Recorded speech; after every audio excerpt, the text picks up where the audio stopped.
উবাদা বিন সামিত বলতে তিনি বলেন রাসূল সাল্লাল্লাহু আলাইহি ওয়াসাল্লাম বলেছেন ইজমানুনি সিত্তাম মিন আনফুসিকুম তোমরা তোমাদের নিজেদের জন্য ছয়টি বিষয়ে যদি জানিতার হয়, ছয়টি বিষয়ে যদি ইবাদত করো, ছয়টি বিষয়ে যদি গ্যারান্টি দাও, আমি মুহাম্মদ সাল্লাল্লাহু আলাইহি ওয়াসাল্লাম তোমাদেরকে বলে দিচ্ছি আজমানুকুমুল জান্নাহ তোমাদের জান্নাতে নিয়ে যাওয়ার জন্য আমি গ্যারান্টি, তোমাদেরকে জান্নাত দেওয়ার জন্য আমি জিম্মাদারি, তোমাদেরকে জান্নাত দেওয়ার জন্য আমি জামিনদার থাকবো।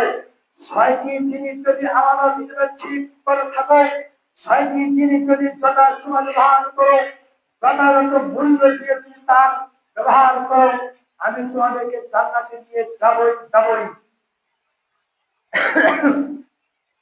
এক, উযকুমুল্লাহ হাদাসতুম যখন তোমরা কথা বলবা সত্য কথা বলবা। দুই, ওয়াফু ইযা ওয়া'আদতুম যখন তোমরা ওয়াদা করবা ওয়াদা পূর্ণ করবা। তিন, ওয়া'আদু ইযা তুমিনতুম যখন আমানত দেওয়া হবে, যখন ফেরত যাবে সেই সময় ফেরত দিবে, আমানত ঠিক রাখবে। তিন, ওয়াহফাযু ফুরুজাকুম তোমাদের লজ্জা স্থানকে সংরক্ষণ করবে, ইবাদত করবে, আমানত হিসেবে ঠিক রাখবে। পাঁচ,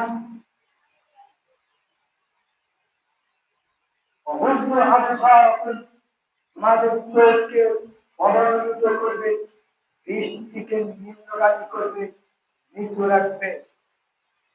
তারপরে বলেছেন